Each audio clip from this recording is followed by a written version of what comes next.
Hi hello welcome back to our channel baby healthy food recipes. చాలామందికి ప్రెగ్నెన్సీలో చాలా cravings ఉంటాయి రకరకాల ఫుడ్ తినాలని. అందులో ఒకటి ఏంటంటే సమ్మర్లో దొరికే మ్యాంగో అనమాట. చాలామందికి మ్యాంగో అంటే ఇష్టమే ఉంటుంది, పచ్చడి కానీ పండు మ్యాంగో కానీ. నాకైతే పచ్చడి మామిడికాయతో రోటి పచ్చడి ఇలా చేసుకోవడం ఇష్టం.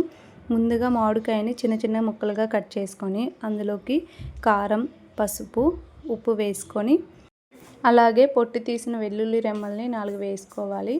దీన్ని మెత్తగా కాకుండా ఇలా చూపించినట్టుగా మిక్సీ పట్టుకోవాలి. తర్వాత ఒక ప్యాన్ తీసుకొని అందులో పోపు పెట్టుకోవాలి. పచ్చెనపప్పు, మినప్పప్పు, జీలకర్ర, అలాగే ఎండుమిర్చి, కరివేపాకు వేసుకొని పోపు పెట్టుకోవాలి. చాలామంది పోపు పెట్టిన తర్వాత పోపుని పచ్చళ్ళలో వేసుకొని బాగా మిక్స్ చేసుకుంటారు. నాకు అలాగే ఇష్టం ఉండదన్నమాట. పచ్చడిని తాలింపులో వేసుకొని మగ్గబెట్టితే 3 మినిట్స్ పాటు టేస్ట్ బాగుంటుంది. 1 వీక్ దాకా కూడా స్టోర్ చేసుకోవచ్చు. దీన్ని అయితే నేను ఆమ్లెట్ వేసుకొని వైట్ రైస్ పెట్టుకొని నెయ్యి వేసుకొని తిన్నాను. చాలా అంటే చాలా టేస్టీగా ఉంది.